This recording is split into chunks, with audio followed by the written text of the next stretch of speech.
This is for all the women out there who are going through a very difficult situation, a challenge in their life where they feel like they're stuck or they can't get out of it.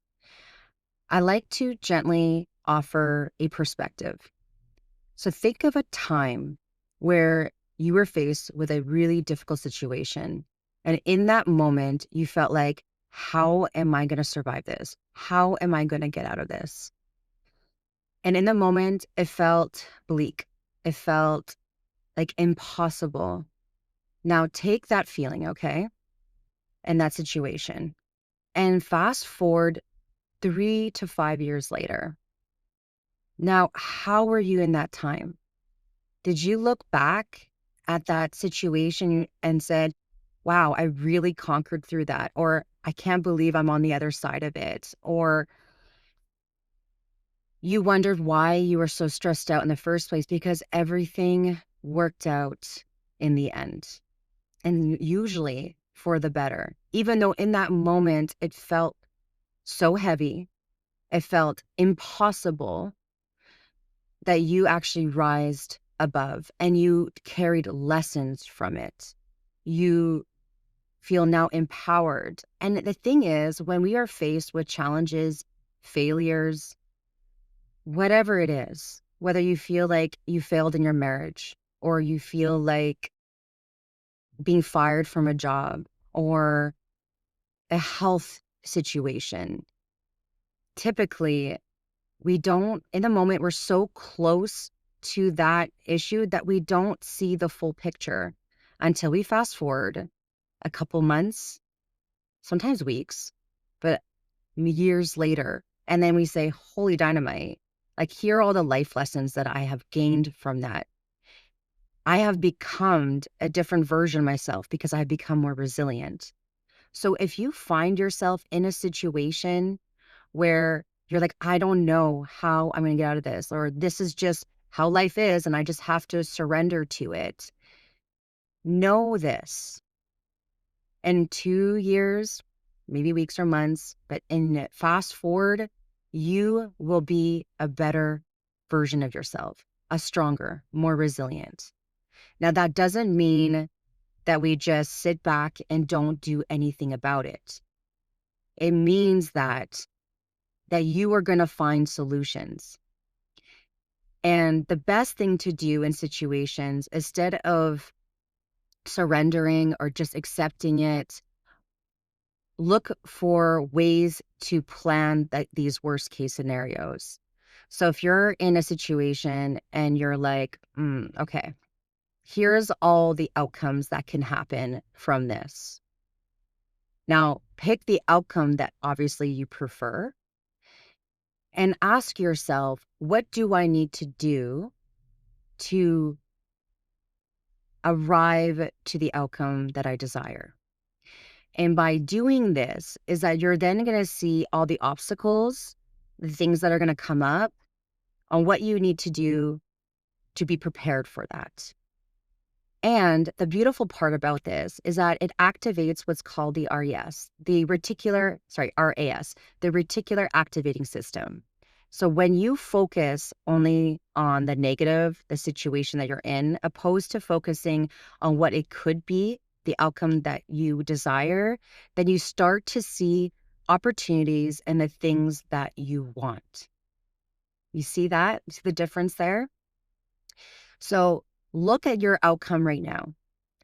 Ask yourself, yes. I mean, first of all, give yourself a little bit of like compassion here.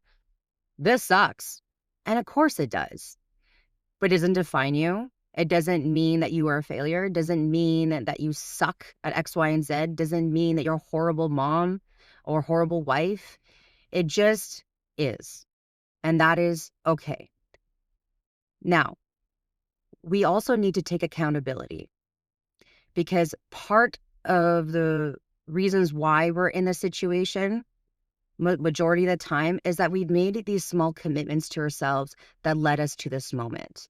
So whether it's the belief that people are out to get me, or I don't have the tools to do this job, or to be a good mom, or whatever, sometimes we fall into this victim mindset. And I know I am one of those. So I speak with lots of love here, not judgment. And once we recognize that we have made these small commitments, then we could take accountability for the choices that has led us to this moment.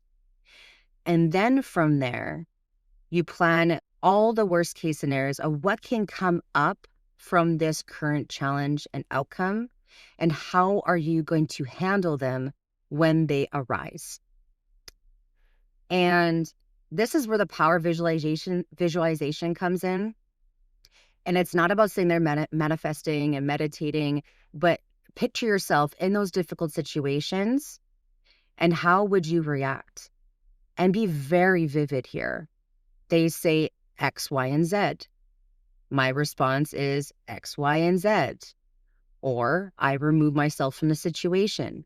Or I choose some of these breath work techniques, and I have a flip book that I have created to help reset moms and women in situations of overwhelm within less than 5 minutes.